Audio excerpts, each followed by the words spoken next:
Hi guys, good evening! Welcome po ulit sa aking long form video.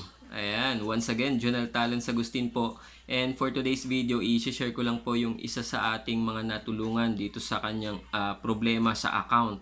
Okay, so i-flex lang natin ito si Sir James Suwan.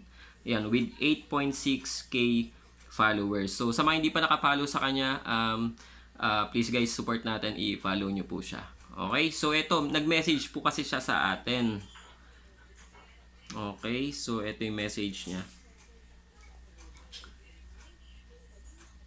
Hello sir, magandang gabi po sa iyo. Baka matulungan mo po ako sir. Not recommendable po kasi ang profile ko.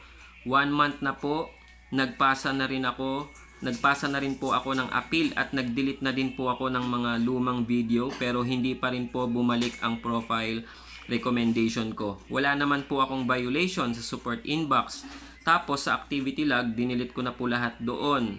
At na-monetize naman po ako sir kahit not recommendable po ang profile ko.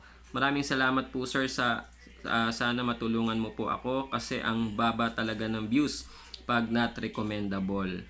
So ayan, shinare ko no, ito yung message sa atin ni James Suwan. So ayun, nung na-receive ko to, ayan, nilike ko naman no. Tapos chinek ko po yung kanyang profile.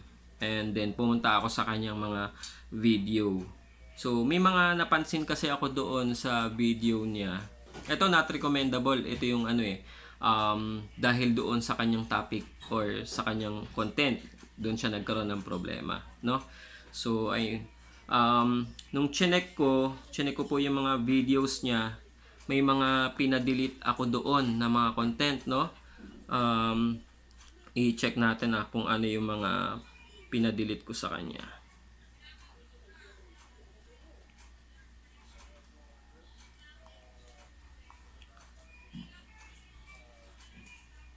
So may mga may mga sa mga swimming, no, may mga nakita akong video doon, swimming, mga nakahubad, ganun.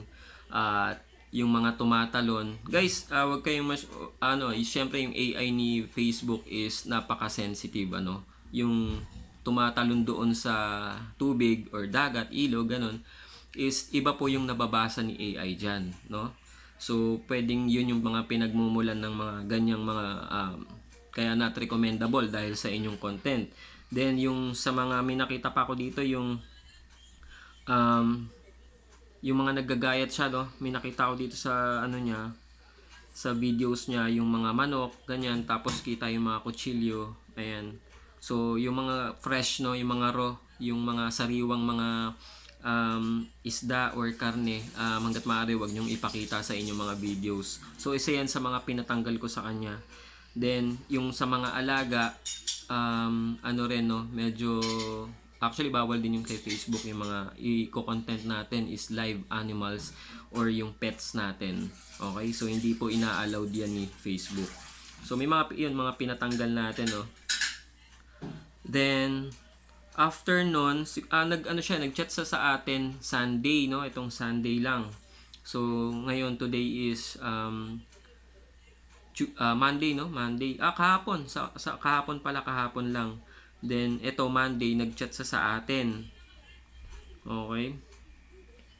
So, basahin natin yung chat sa atin. Sir, maraming salamat. Maraming salamat, sir. Grabe, sir. Ang dami ko nang napagtanungan ng mga content creator. Lahat ng suggest nila sinunod ko pero hindi bumalik ang profile recommendation ko. Ngayon sir, ikaw nagturo sa akin sir. Grabe sir. Sobrang salamat po talaga. Ayan, ipakita natin yung kanyang profile recommendation. Ayan. So, ayan po, recommended na po or recommendable na po yung kanyang account. So, ibig sabihin, sinunod ni Sir, no, ni Sir James yung mga sinabi ko sa kanya kung ano yung mga dapat i-delete, bakit kailangang i-delete. So, sinunod naman niya yun. Ngayon, so maganda naman yung kinalabasan. Ayan po, recommendable na po yung kanyang account. Ayun. So, ako masaya ako at meron na naman tayong natulungan, guys. So, sa mga may problema po dyan sa kanilang account, wag po kayong magdalawang isip na i-reach out ako, i-PM ako, or mag-comment po kayo sa aking mga videos para makita ko po at ma-reach out ko naman kayo matulungan ko po kayo sa inyong mga problema. Okay, so ayun guys, na-share isang satisfied content creator ang natulungan natin sa kanyang problema. Kung hindi pa po kayo naka-follow sa akin, i-follow niyo po ako para matulungan ko din po kayo. Thank you.